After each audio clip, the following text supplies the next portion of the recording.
Hello बच्चों, अस्सलाम वालेकुम। क्या हाल चाल। आज आप सभी बच्चों के सामने एक नई लेक्चर लेके आप लोगों के सामने हाजिर हुए हैं। तो सबसे पहले आप और हमारे और आपके इस प्यारे से चैनल पाकिस्तान डायनेमिक वाले में खुश आमदीद कहते हैं। तो आज हम बात करने वाले हैं इलेक्ट्रोस्टैटिक इंडक्शन के ऊपर। ठीक है, क्लास 10 का चैप्टर चल रहा है शुरू से। तो भैया इससे पहले वाला वीडियो हमने एक्सपेरिमेंट भी की थी, वो वाली वीडियो देख लें। ठीक है, कि चार्ज कैसे प्रोड्यूस होता है। ठीक है, तो इसके बहुत सारे फैक्टर्स हैं चार्ज के प्रोड्यूस होने के। आज हम बात करने वाले हैं इलेक्ट्रोस्टैटिक इंडक्शन। इलेक्ट्रोस्टैटिक इंडक्शन, ये लफ्ज़ इंडक्शन मतलब इंड्यूस से निकला है। किसी ऑब्जेक्ट के ऊपर हम चार्जेस को इंड्यूस करवाते हैं। इंड्यूस करवाते हैं मतलब उस चार्ज को, मतलब कि किसी ऑब्जेक्ट में से चार्ज को हम क्या करवाते हैं, मतलब उसमें से जनरेट करवाते हैं, पैदा करवाते हैं। ठीक है, ज़बरदस्ती जो चार्ज किसी ऑब्जेक्ट में से चार्ज को प्रोड्यूस करवाएं, तो ये है इलेक्ट्रोस्टैटिक इंडक्शन। लेकिन हम इसको डेप्थ में जाके सीखेंगे, तो हमारे साथ बने रहिएगा। तो हम बात करने वाले हैं क्या, electrostatic induction.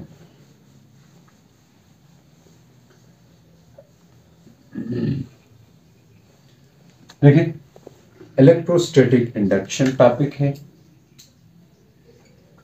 Electrostatic induction, induction ये नाउन है। ठीक है, इंडक्शन नाउन है, ये इंड्यूस से निकला है। बात समझ रहे हो, इंड्यूस से निकला है। इलेक्ट्रोस्टैटिक इंडक्शन में क्या होता है कि हम चार्ज कैसे दूसरी बॉडी में प्रोड्यूस करवा सकते हैं, एक दूसरी बॉडी की वजह से। यहाँ हम सारा एक्सपेरिमेंट यहाँ लिख के करेंगे। ठीक है, एक्सपेरिमेंट सर नहीं करेंगे। तो क्या होता है कि अगर हमारे पास कोई ऐसा ऑब्जेक्ट हो जिसमें हम चार्ज इंड्यूस करवाएं, तो हो सकता है। तो मान लीजिए कि हमारे पास कंडक्टर है, यानी कि कंडक्टर है, कंडक्टर भी हो सकता है। ठीक है, कंडक्टर है, इसके अंदर मेटल का कंडक्टर है। तो हम क्या करेंगे कि एक लेकर के आएंगे हम अपना गिलास रॉड। ठीक है, ये एक गिलास रॉड है और गिलास रॉड में मान ले पॉजिटिवली चार्ज है। ये गिलास रॉड जो है पॉजिटिवली चार्ज है। तो इसके दो कंडक्टर के दो एंड है, एक एंड ए है, एक एंड बी है। बात समझ रहे हैं, कंडक्टर का एंड ए और कंडक्टर का एंड बी, दो एंड्स है हमारे पास। तो अब ये गिलास रॉड है, गिलास रॉड को हम ले आए हैं पास, इसके एकदम पास लेकर के आए हैं। ठीक हो गया। अब गिलास रॉड को पास लेकर के आएंगे तो यहाँ पे चार्ज इंड्यूस होगा। अब पहले से ये एक चार्ज बॉडी है, गिलास रॉड क्या है, एक चार्ज बॉडी है। तो गिलास जो है वो चार्ज बॉडी है। अब चार्ज बॉडी क्या है, सबसे पहले ये समझिए ये कैसे चार्ज हुआ गिलास। बेसिकली हमने क्या किया, इस गिलास रॉड को पहले रब किया एक सिल्क के साथ, एक कपड़े के साथ रब करेंगे तो इसमें नेगेटिव पॉजिटिव चार्ज आ जाएगा। क्योंकि रब करने से फ्रिक्शन आएगी, फ्रिक्शन की वजह से इलेक्ट्रॉन क्या हो जाएंगे, लॉस हो जाएंगे गिलास में से। जब इलेक्ट्रॉन लॉस होते हैं तो पॉजिटिव चार्ज पीछे बचेगा। तो इसी तरह ये एक पॉजिटिव चार्ज बॉडी बन गई हमारे पास गिलास रॉड। तो यहाँ पे हमारे पास मेटल है, तो मेटल में क्या होगा, आप इसी के करीब ले आएंगे तो यहाँ पे चार्ज डिस्ट्रीब्यूट हो जाएंगे। ठीक है, डिस्ट्रीब्यूशन ऑफ चार्जेस होगी, इसको इलेक्ट्रिफिकेशन भी कहते हैं। तो डिस्ट्रीब्यूशन ऑफ चार्जेस कुछ इस तरह होगी कि यहाँ पॉजिटिव चार्ज के अपीयर होने से यहाँ पे नेगेटिवली चार्ज आ जाएंगे। ठीक है, अपीयर हो जाएंगे। जब पॉजिटिव चार्ज यहाँ पे ले आए, पॉजिटिव चार्ज गिलास रॉड जहाँ पे लाएंगे तो नेगेटिव चार्ज यहाँ पे आएगा और अपोजिट चार्ज इस एंड में आ जाएंगे, जो कि इक्वल एंड अपोजिट चार्ज, यानी कि पॉजिटिव चार्ज इस एंड में आ जाएंगे। तो यहाँ पे चार्ज इंड्यूस हो गया। ठीक है, अब हमारा मेन मकसद ये है नहीं कि चार्ज को इंड्यूस करवाया बिना टच किए हुए। एक तो होता है बॉडी को टच कर देते हैं, तो यहाँ हम बॉडी को टच नहीं कर रहे, चार्ज को इंड्यूस करवा रहे हैं। ठीक है, एक बॉडी की मदद से दूसरी बॉडी में चार्ज का पैदा करवाना। ठीक है, इंड्यूस करवाना। तो ये काम हम कर रहे हैं यहाँ पे और आपको दिख भी रहा है।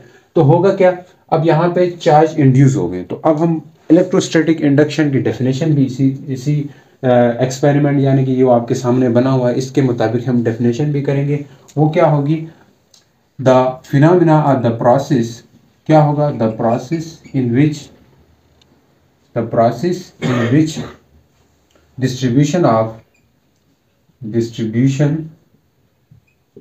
electric charges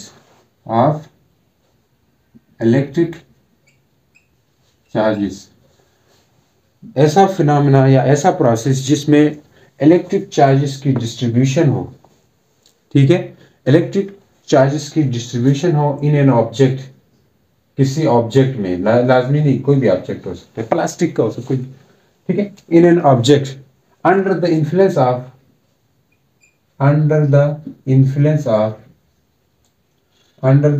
of under the influence of nearby a charged body, nearby a charged body is called electrostatic induction। अब ये क्या कह रहा है कि किसी बॉडी में चार्ज को डिस्ट्रीब्यूट करवाना, इलेक्ट्रिक चार्जेस को डिस्ट्रीब्यूट करवाना किसी ऑब्जेक्ट में किसकी मदद से, किसी पास रखी हुई किसी चार्ज बॉडी की मदद से।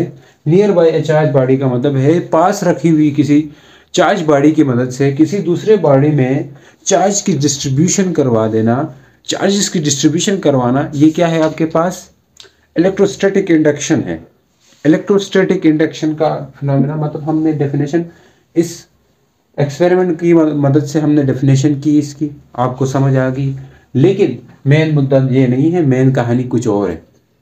अब यहाँ पे हमने चार्ज की डिस्ट्रीब्यूशन तो की है, लेकिन बिना टच करके, जब बिना टच किए हुए किसी बॉडी में चार्ज की डिस्ट्रीब्यूशन करवाएं तो उस फिनोमेना को हम क्या कहते हैं, इलेक्ट्रोस्टैटिक इंडक्शन। अब आपके पास क्वेश्चन इसी तरह भी आ सकता है कि आप किसी दो बॉडीज को चार्ज करवाएं किसी दो बॉडीज में चार्ज इंड्यूस करवाएं, ठीक है, by using electrostatic induction. Electrostatic induction के थ्रू किसी बॉडी में चार्ज इंड्यूस करवाने का कहें तो आप वो भी इंड्यूस करवा सकते हैं। आइए वो किस तरह करते हैं इसके ऊपर भी बात करते हैं। अब ये जो चार्ज हुई है बॉडी, मतलब इंडक्शन के जरिए बॉडी चार्ज हुई, अब ये चार्ज परमानेंट नहीं हो सकता, ये एक टेम्परेरी चार्ज बॉडी बनती है। कुछ ही टाइम में जैसे हम ये रॉड को रिमूव करेंगे तो ये चार्ज जो है वापस डिसअपियर हो जाएंगे, गायब हो जाएंगे। बात समझ रहे हो कि नहीं समझे?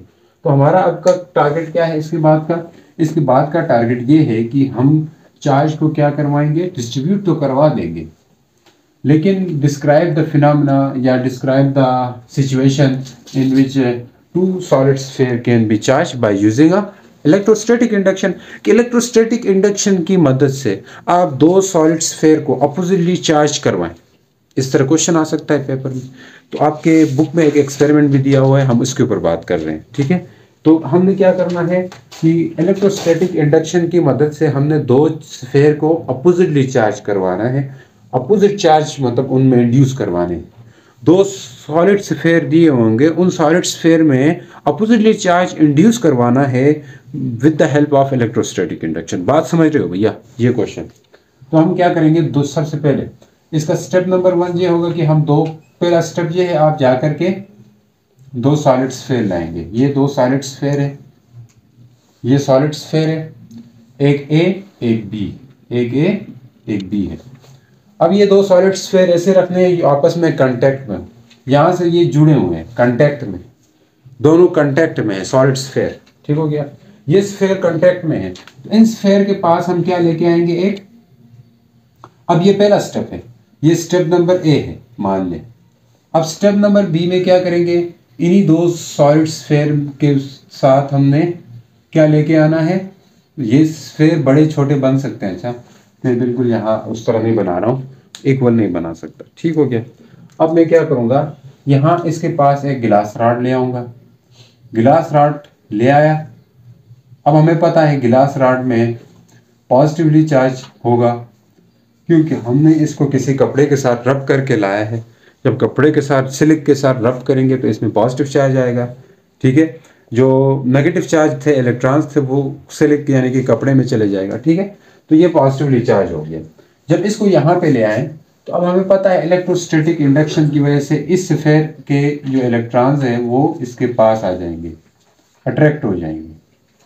अट्रैक्ट हो गए, आपको दिखाई भी दे रहा है। जबकि दूसरे स्फीयर में, जो स्फीयर बी था, उसमें पॉजिटिवली चार्ज यानी कि अपोजिट चार्ज अपीयर होगा, अपोजिट चार्ज अपीयर होगा। बात समझ रहे, अपोजिट चार्ज अपीयर होगा। अब हमने ये रॉड ले आए तो यहाँ पे नेगेटिव चार्ज, यहाँ पे पॉजिटिव चार्ज है। अब इलेक्ट्रॉन इधर आ जाएंगे, जो पॉजिटिव चार्ज है वहाँ अपीयर होगा। अब इलेक्ट्रॉन ऐसा नहीं है कि सारे इलेक्ट्रॉन इधर आ जाएं, ऐसा नहीं। शुरू में जो इलेक्ट्रॉन्स थोड़े अट्रैक्ट हुए थे वही इलेक्ट्रॉन आ जाएंगे।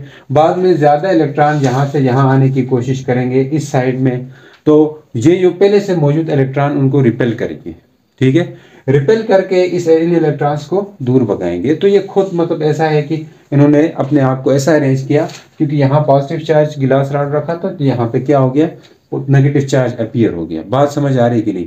अब इससे क्या करना है, तीसरे स्टेप में तीसरे स्टेप में हमने सॉलिड स्फीयर को कांटेक्ट से दूर हटाना है, मतलब इनको थोड़ा दूर हटाएंगे। जैसे मैं यहाँ पे दूर हटा रहा हूँ, इनको थोड़ा दूर हटाया। अब ये सॉलिड स्फीयर जो है ना, ये है कुछ सॉलिड स्फीयर बन गया। अब इनको मैंने दूर हटाया, लेकिन दूर हटाते वक्त आपने इसको होल्ड करना है। किसको? गिलास रॉड को होल्ड रखना है, मतलब उसको पकड़ के रखना है। तो यहाँ पे नेगेटिव चार्ज ही होगा, यहाँ पे पॉजिटिव चार्ज ही होगा। मतलब इतने भी दूर नहीं करने हैं, थोड़े से दूर करने हैं। ठीक है, थोड़े से दूर करेंगे यार, इतने एकदम नाराजगी अच्छी नहीं है। ठीक है, थोड़े से दूर कर दिया तो यहाँ पे अभी भी पॉजिटिव चार्ज अपीयर होगा, क्योंकि इनको होल्ड में रखा है। होल्ड में रखते हुए दूर रखना है, होल्ड में रखते हुए दूर कर देना है दोनों को। तो देखें, तो यहाँ पे नेगेटिव चार्ज ही होंगे। देखो होल्ड में रखते हुए दूर क्यों कर रहे हैं? होल्ड में करेंगे तो ये तो अपनी जगह रहेगा, इसको दूर हटाएंगे, खिसकाएंगे, थोड़ी सी दूर खिसकाएंगे तो यहाँ नेगेटिव चार्ज तो पड़ा रहेगा। इसी नेगेटिव चार्ज की वजह से यहाँ पे पॉजिटिव चार्ज उसी तरह दूसरी तरफ अपीयर होंगे। तो अब हम क्या करना है अगले स्टेप में? ये स्टेप बी था, ये सी था।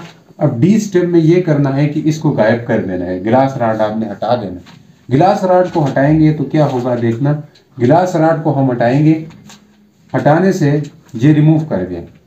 गिलास रॉड जब हटाएंगे रीडिस्ट्रीब्यूट हो जाएंगे चार्जेस, यानी कि यहाँ पे तो था पॉजिटिव चार्ज, यहाँ पे पॉजिटिव था, यहाँ पे नेगेटिव था। अब ऐसा नहीं होगा, ये खत्म हो जाएंगे, ये नेगेटिव चार्जेस इधर आ जाएंगे, क्योंकि इसमें जो पॉजिटिव चार्ज थे वो इधर आ जाएंगे। इसको कहते हैं रीडिस्ट्रीब्यूट हो गए। अब गिलास रॉड को तो हमने गायब कर दिया, गिलास रॉड को क्या कर दिया? गायब कर दिया।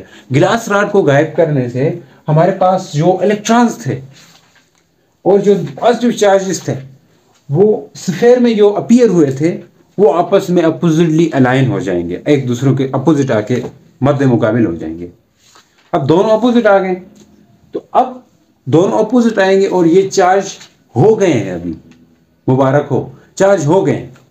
कैसे चार्ज हो गए? अपोजिटली चार्ज हो गए। हमारा क्वेश्चन भी ये था कि स्फीयर को अपोजिटली चार्ज करवाना है, तो हमने हटा दिया तो ये रीडिस्ट्रीब्यूट होके आपस में अपोजिटली चार्ज हो गए, और नजर भी आ रहा है आप लोगों को, और ये अपोजिटली चार्ज हो गए। अब ये अगर हमने रॉड हटाया, ये अपोजिटली चार्ज होने के बाद क्या ये हमेशा ऐसे रहेंगे? बिल्कुल ऐसा नहीं है, बिल्कुल ऐसा नहीं। अब ये दोबारा क्या हो जाएंगे? डिसअपियर हो जाएंगे।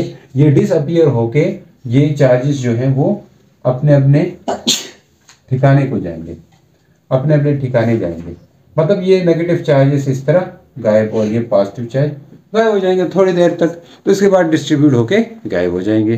तो ये था हमारा आज का लेक्चर, जिसमें हमने ये पढ़ा कि कैसे चार्ज दो स्फीयर लें, कैसे दो स्फीयर ले लें, उन दो स्फीयर्स को हमने अपोजिटली चार्ज करना है, तो वो काम हमने कर दिखाया। ठीक है, तो अब हम जरा कंसेप्चुअल क्वेश्चन देखते हैं, इसके ऊपर किस किस तरह के क्वेश्चंस आ सकते हैं। तो वो क्वेश्चन लिखूंगा फिर आपको समझा दूंगा। ठीक है, तो हमारे साथ बने रहेगा। ठीक है, तो देखिए बच्चों, आप लोगों के लिए कुछ क्वेश्चंस लेकर के आए हैं, कंसेप्चुअल क्वेश्चन जो इस टॉपिक से बन सकते थे, उसके ऊपर हम बात करने वाले हैं। क्या कहता है क्वेश्चन नंबर 1, व्हेन ए गिलास रॉड इज रब विद ए सिल्क, जब किसी गिलास रॉड को सिल्क से रब किया जाए, ठीक है, एक्वायर चार्जेस, दोनों जो है बोथ एक्वायर चार्जेस, दोनों में चार्ज आ जाता है, एक में नेगेटिव एक में पॉजिटिव।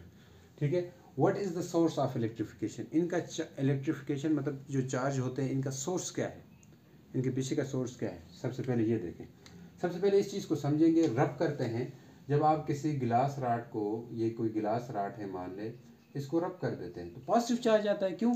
क्योंकि हम इसको सिल्क के साथ रब करेंगे, किसी सिल्क के साथ, तो क्या होगा, सिल्क कपड़े के साथ रब करेंगे तो फ्रिक्शन की वजह से जो इलेक्ट्रॉन्स थे गिलास रॉड के, वो इलेक्ट्रॉन्स क्या हो जाएंगे? सिल्क में चले जाएंगे, क्योंकि इलेक्ट्रॉन्स जो है वो लूजली बाउंड होते हैं।